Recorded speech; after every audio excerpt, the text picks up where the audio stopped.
Hi, and welcome to the Passion and Romance Live, where I have gathered some of the top experts who are going to share with you their best strategies and tips on how to spark it, maintain it, and reignite it. I'm Iris Benrubi, the founder and creator of the Passion and Romance Live, and I work with women who have lost that loving feeling and teach a woman how to have her man love her, adore and cherish her, and give her what she needs. Today I've got a very special guest, Dr. Erica Goodstone. Welcome to the call, Dr. Erica. Welcome. I'm happy to be here. So let me tell you about Dr. Erica. She is a relationship healer, helping men and women heal their relationships through love. Everyone wants to love and be loved, yet so many of us do not know how. As a licensed mental health counselor, marriage counselor, sex therapist, and body-oriented psychotherapist, Dr. Erica's life work is about revealing the simple secret to creating love that endures.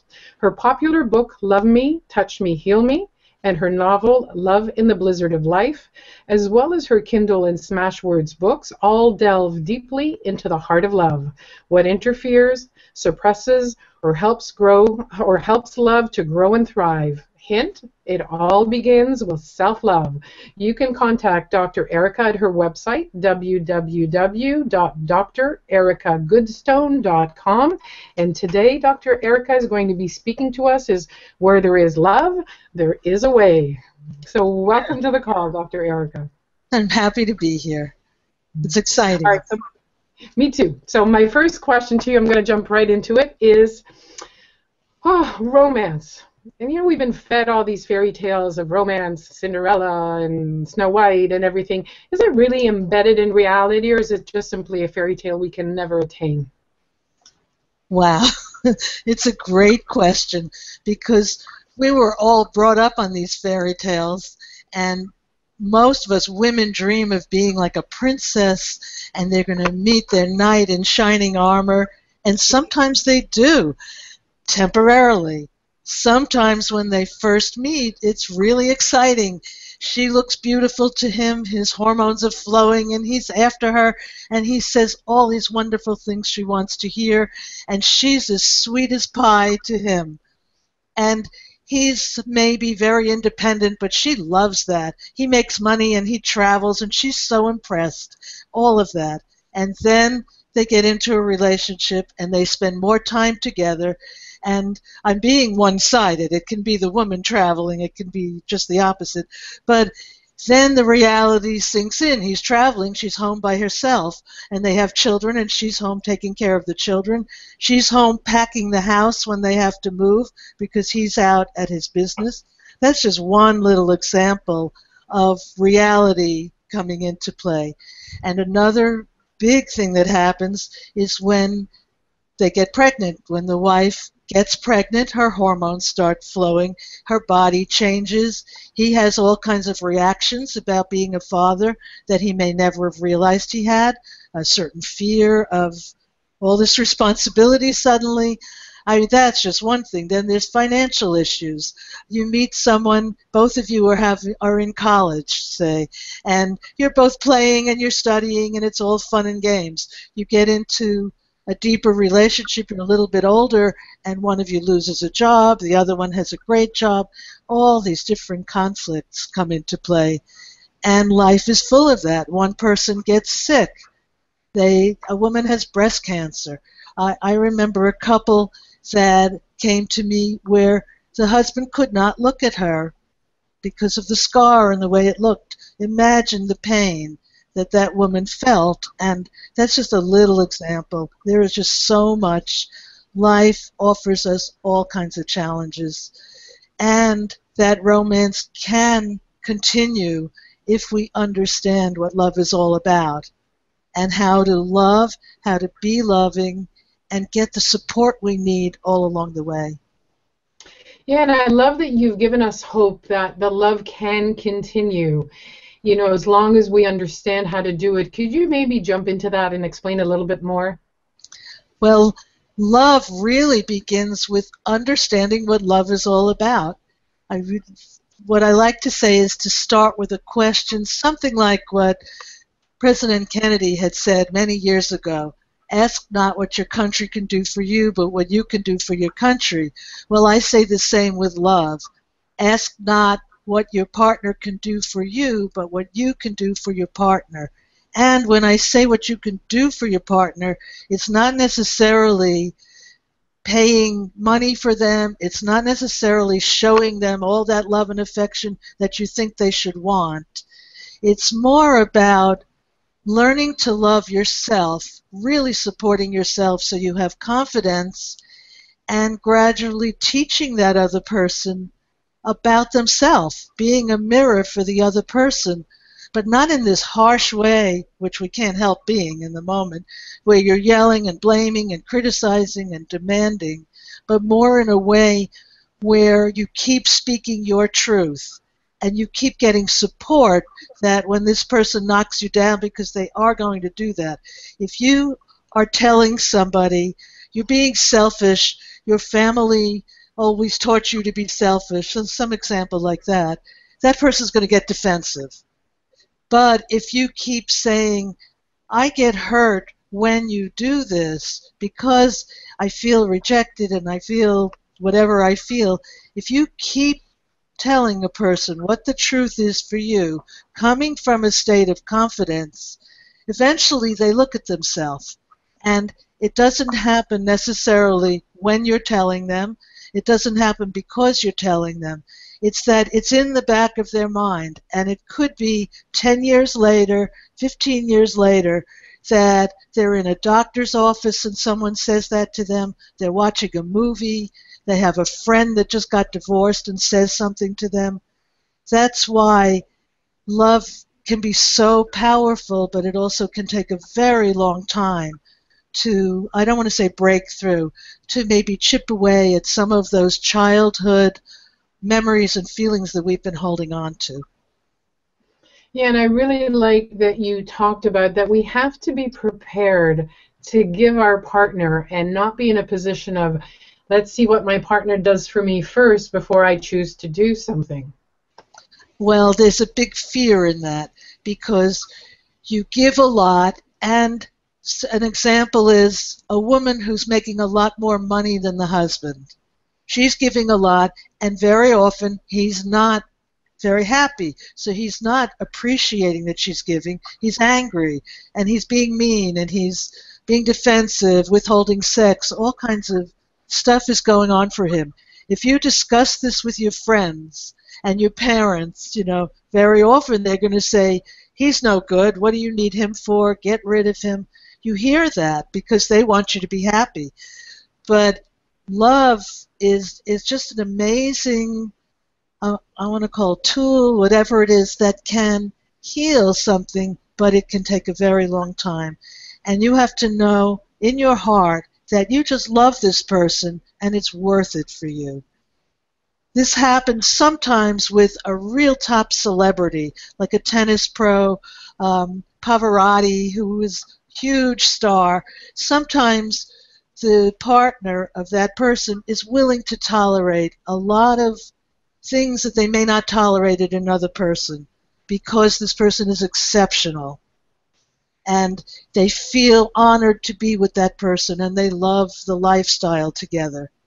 The problem is when your partner is not exceptional, when it's just an average, nice guy, nice woman, and you start having these mixed feelings and the financial issues come in and you feel like I didn't get the best deal I could get. It just becomes something that mushrooms. And it doesn't have to if you really understand. And yeah, one more point. That understanding has to do with understanding your own background and your own needs. Like you may be married to someone who's an alcoholic and all your friends say, what do you need him for? Why are you with him? But if you look at your family background, that both of your parents were alcoholics, this might be someone that matches you. And by working it through with this partner, you can both come to a lifestyle that could be wonderful. Whereas you might end it and it won't work. Yeah, no, I'm sorry I interrupted you there, but I want to go back to a point that you made earlier that I think is so critical for couples. Both men, and I'm going to say especially women, we're really good at criticizing our partners and letting them know what they've done wrong, labeling and calling them names. And I think, you said one of the most critical ways to get out of that blame game is to actually talk about the behavior and the impact on me, rather than put it on them and let them know how they're behaving badly. Well, that's very, very true, and I'm so happy you said that, because men keep on saying it. I see it. I have several videos on YouTube, and one is about my wife keeps complaining.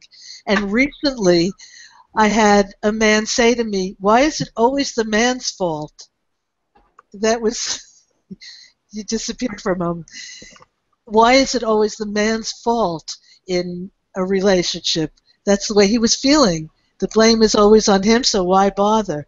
And I've had couples come to see me, and the man is not saying what he really wants to say. So the woman keeps saying, come on, he's not being honest, he doesn't share. So finally he shares something like, I need a little more space because you've been criticizing me a lot. And then she jumps on him and gets so mad at him for saying that. So of course he's going to shut down and not say it. And also she might not get so mad outwardly, but she could just have a look in her face. And John Gottman, who's done a lot of research on couples and marriage counseling, talks about this look of disdain, like a look of disgust and disdain, as a crucial factor in people getting divorced. And I love that you touched on that, because when somebody is being blamed all the time and they're feeling like I'm the one that's always at fault, it's true. They go to that place of, what's the point of continuing? Why should I even change? That's exactly, and it happens with sex, hugely. It goes back and forth, that the woman doesn't feel listened to. She doesn't, when you're dating, you have all that excitement and you're texting each other, and nowadays texting each other, and you're having adventures and you can't wait to see each other, and you talk on the phone and it's exciting. You get into a solid relationship and you're with each other every day or very often, and a lot of that stuff stops. And then it becomes the mundane things like who's doing the dishes, and you're messy, and you didn't call me, and you're working again, and I'm home by myself. Just so many factors that you lose that, and that affects the sexuality. It doesn't happen necessarily in the bedroom. It happens way before that. That those little remarks or that lack of excitement and spontaneity. All right, so I want to touch on the sexuality piece, but before we go there, you said something that I think is a next segue for a question that I have. Our society has changed so much in the last 15 to 20 years in terms of all the technology that we have, the texting, the cell phones, the internet, social media. How do you think that's impacted our view and our expectations of love, romance, and passion? I was going to say something different until you said expectations. And those expectations that we have nowadays are so high that it's almost ridiculous. We have so many images of beautiful young women and men with sexy bodies, and they're independent, and they're wealthy, and they can do whatever they want, and they're brilliant, very intelligent. No normal person can live up to that. And we are comparing all the time to all this beauty. Years ago, there was a different attitude about relationships and marriage. People got married, it was with a commitment for a lifetime. Now they very often call it a starter marriage.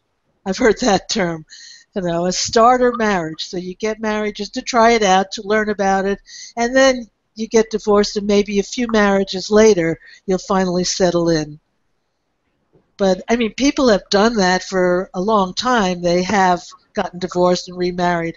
But now it's almost like just quick fix. Nobody wants to spend the time to work it out. And it does take both people. One person might want to work it out, but the other one's already got a new partner and they're leaving. So that's about the expectations. But the internet, A large number of relationships split up because of Facebook or another social media site, because one partner is connecting very often with an old boyfriend, old girlfriend, ex-wife or husband online, and they're having intimate conversations online and sharing important stuff about their relationship with somebody else. And the partner can feel really betrayed. The other side of it is that some partners don't allow their partner enough space, because when you're single, you can be online, you can do whatever you want, and you get married and or just living in a steady relationship, and all of a sudden you're supposed to cut out all these other relationships. So there's a fine line. Sometimes it's just giving someone the freedom, and it's okay, and other times they cross the line and they start preparing to meet either an ex or a new person, and that's when it really becomes a problem. And I'm glad that you actually address both sides of the coin, the positive and the negative. And I hate to age myself, but we grew up at a time where it was Leave It to Beaver and the Brady Bunch, where everybody lived happily ever after, and they pretty much just stayed in their marriage unless there was a death. There were no options of, bailing, and I haven't heard starter marriage yet, but a lot of people are thinking, okay, this isn't working. There's got to be something better out there. But the old, I'm going to say, models that we were fed was that there is one person that we live with until death do us part. So the good side of what's happening now is that people do not have to stay in a relationship where they are really unhappy and it's not progressing. They can leave, and there's a lot of support to leave. The problem is there's too much support to leave. There's just support all over the place to get rid of this person, instead of do everything you possibly can to work it out to the best of your ability, and that's where counseling comes in. But people go for counseling with the attitude that they're leaving already anyway. So if they don't go into counseling with a real heart to make the relationship work, then no counselor has these magic powers to change it. So you have to be willing. You have to be willing, and it is that mindset, the mindset that I am going to love this person. So it's really important to choose a person that you feel this strong love for. A lot of people don't. It's time to get married, and there's this nice person, but their heart is not really in it. It just happens. It's the timing, it's the family, the friends, everybody's getting married, or somebody gets pregnant, and they decide, not that they have to nowadays, but they decide to get married, and it is not necessarily coming from that feeling from the heart with the passion. Maybe when they felt passion for someone, they got rejected. So then they choose a good person, and what they're doing is hurting this person for years because there's not that passion. All right, so I really want to jump back to something that you said, to make sure that we marry somebody that we love, but how do we know if we're in love or we're in lust? I have found that people really know. I can't explain it, but almost every couple that's come to me tells the truth about it, that they had a misgiving at that time. There was a problem. They weren't sure, or they figured that getting married and being closer and being together every day was going to get better. But they had a feeling. You either have that feeling that this person is really special and that you're fortunate to be with him or her. It touches something, and it's not always what you expect it to be. It can be someone, for example, like I'm a very open and caring and maybe more of a touchy-feely person, so my husband is someone more intellectual, more distant, a different nature. So it's not what I would have said, that's what I want to choose, but that's what attracted me and sustains me. I still find him interesting and even amazing. So there's some quality in the other person, and it's different for everybody, but if you find that quality that's so special that you want to be with that person, that's something that you can't try to find. You can't try to find love. You can't try to feel love.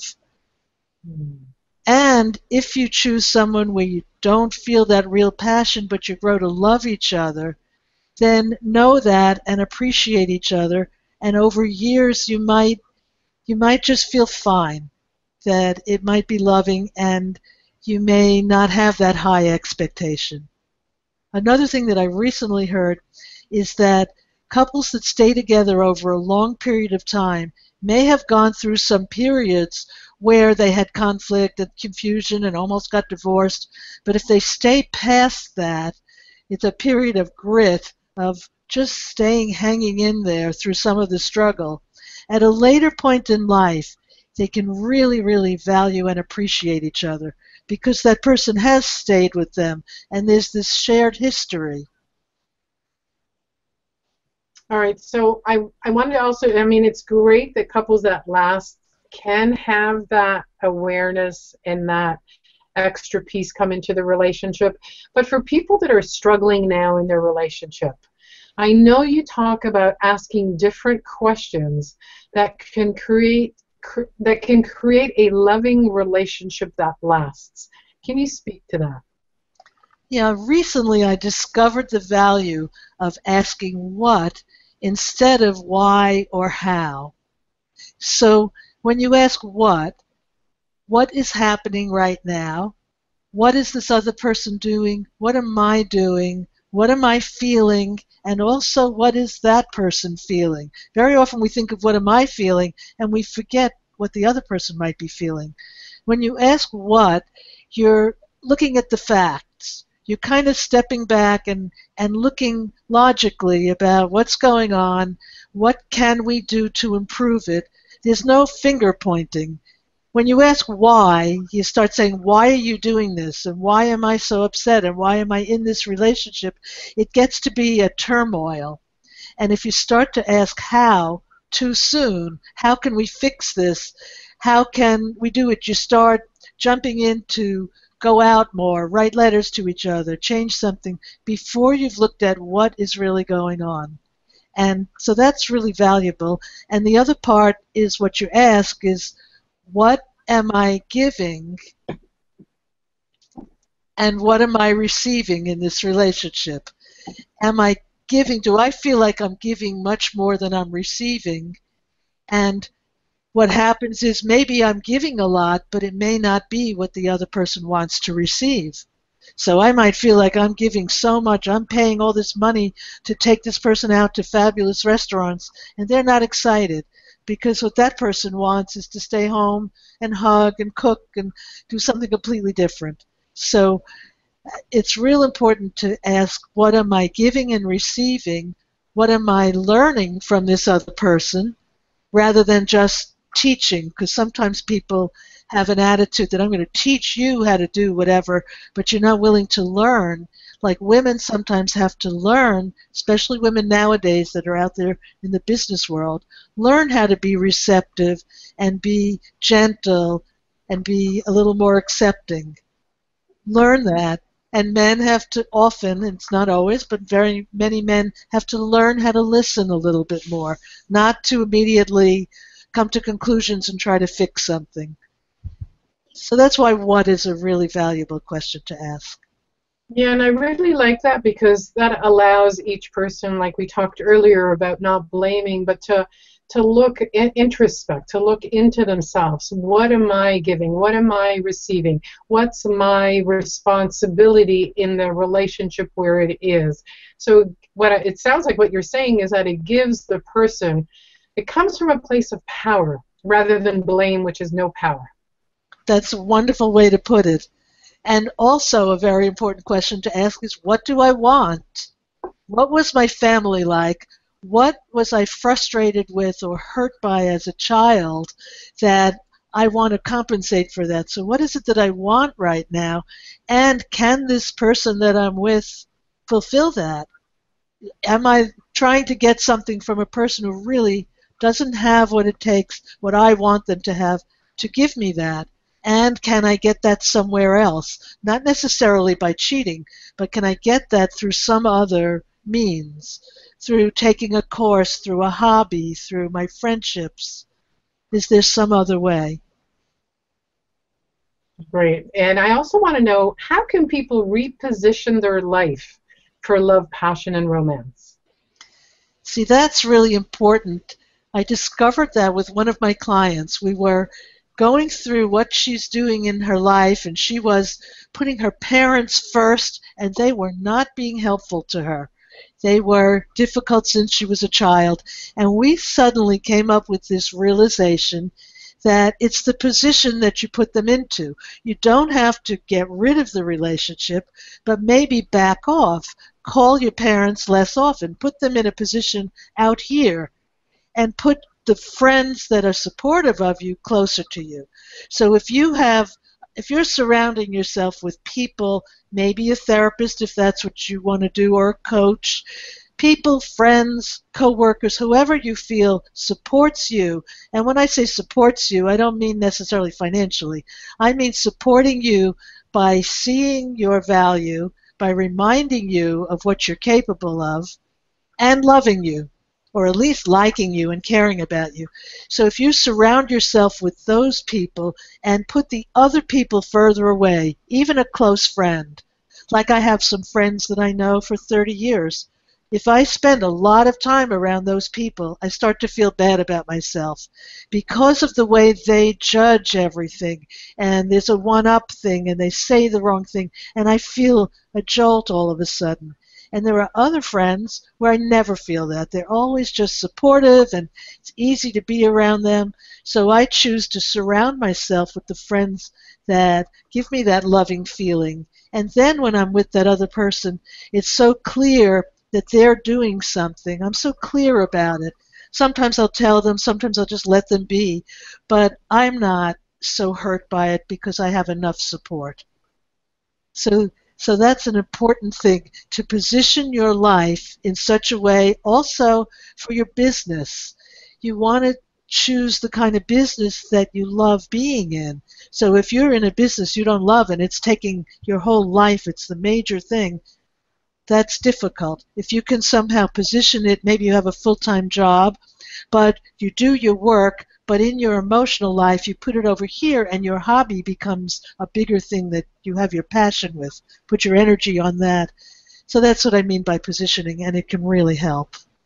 Yeah, and I really like that you created it. It's kind of like your inner sanctum, your inner circle. Who do you want in that circle that's going to support you? Now, it could be that you have people in that circle that have never supported you, not in the way that you need, or it could be sometimes that people shift. They have something going on in their life that they're not able to support you in the way that you need in that moment.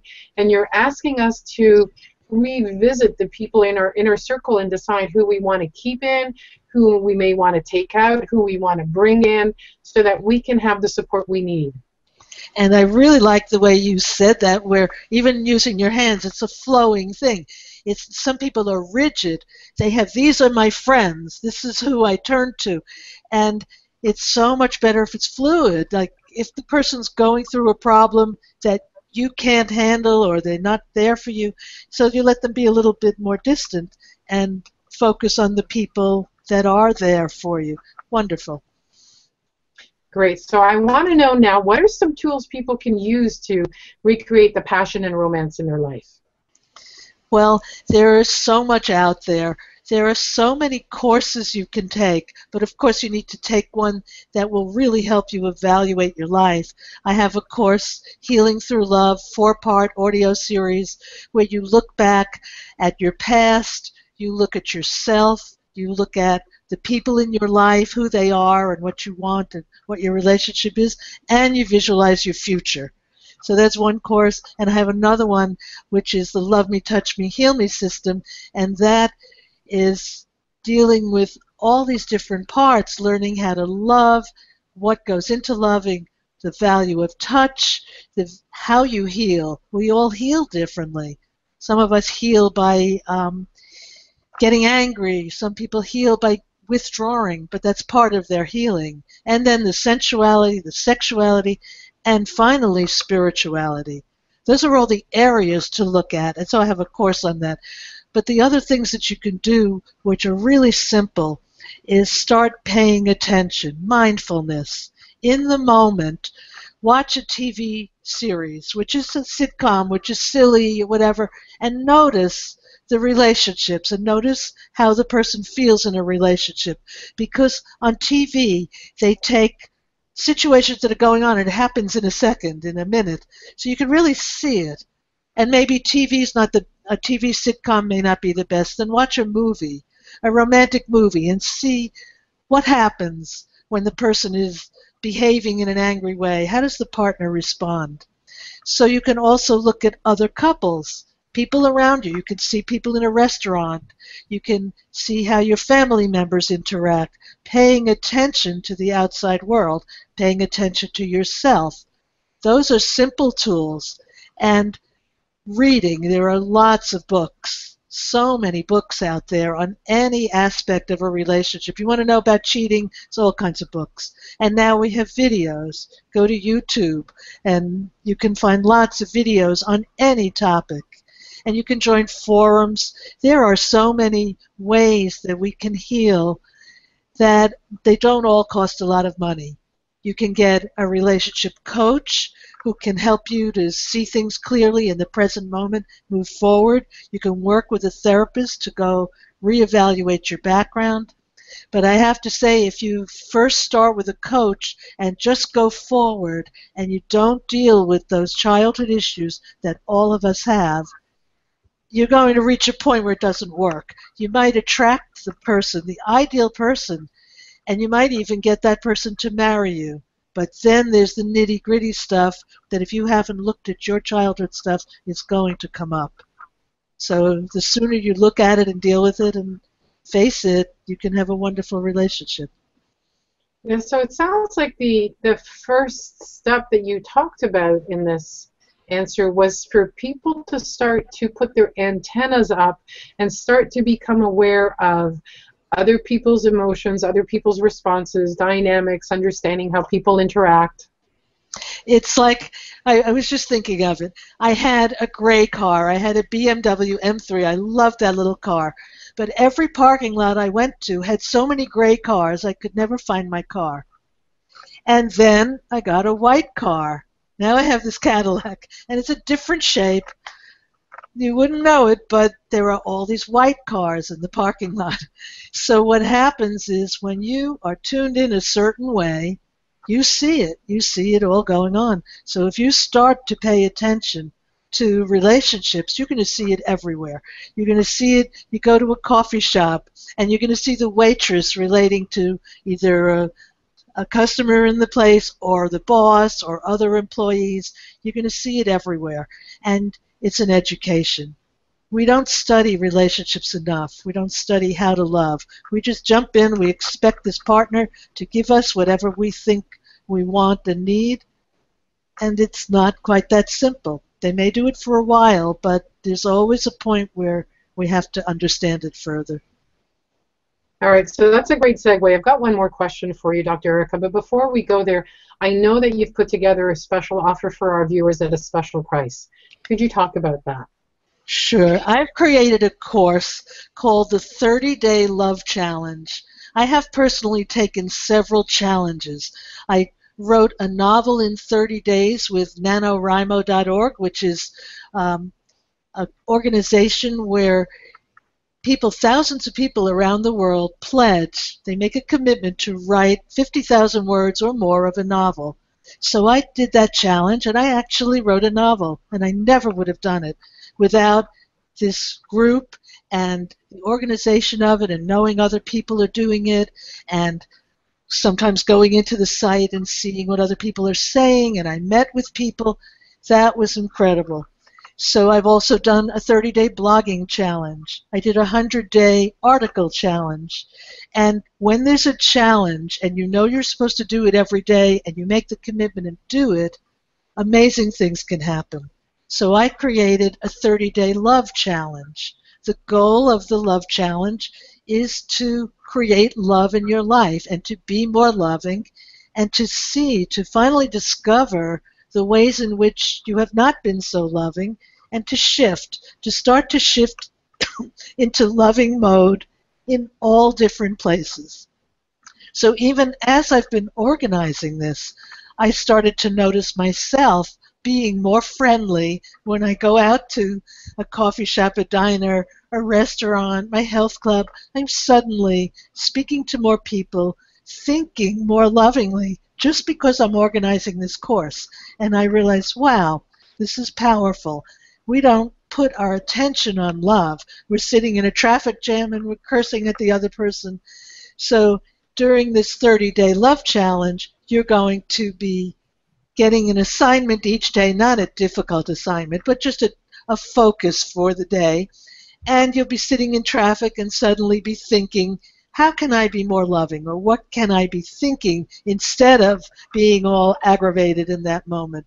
And with your partner, when your partner gets angry, you can, yes, you'll get angry back, but right in the middle you can stop and say, no, this isn't what I want. I want to be more loving. And you can shift the argument right in that moment because of your mindset. So it's going to be 30 days of these simple little lessons, and there will be some audios and PowerPoints and a Facebook group. So I'm really excited about it.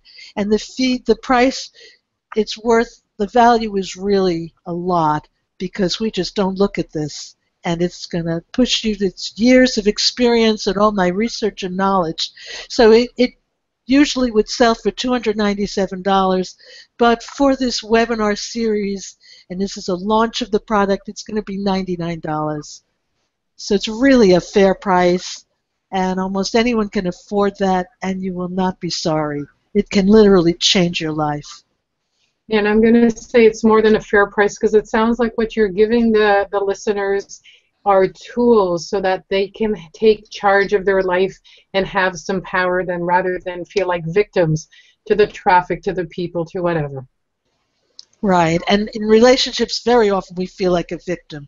You can't automatically change what's happening, but you can change your mindset about it, how you look at it, how you focus, and then you can take steps that make sense rather than emotionally oriented victim type of steps.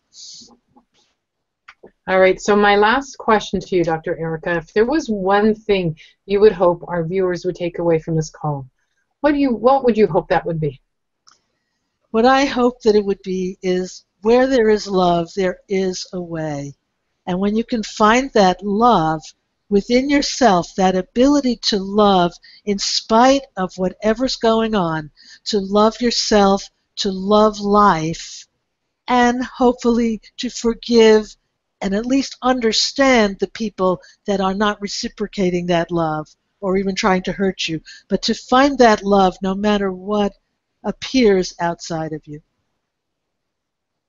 And on that note, I'm going to say thank you for the time that you've given us today. Thank you for all the knowledge, the research, all the effort you've put in to become the person with all this information that helps us have more love, more passion, and romance. So I want to thank you for the difference that you make in the world. Thank you, and I really appreciate the way you take what I'm saying and put it into a framework. It's a little different. We're each different, and I see it in another way. Well, thank you for that. I'll take that in.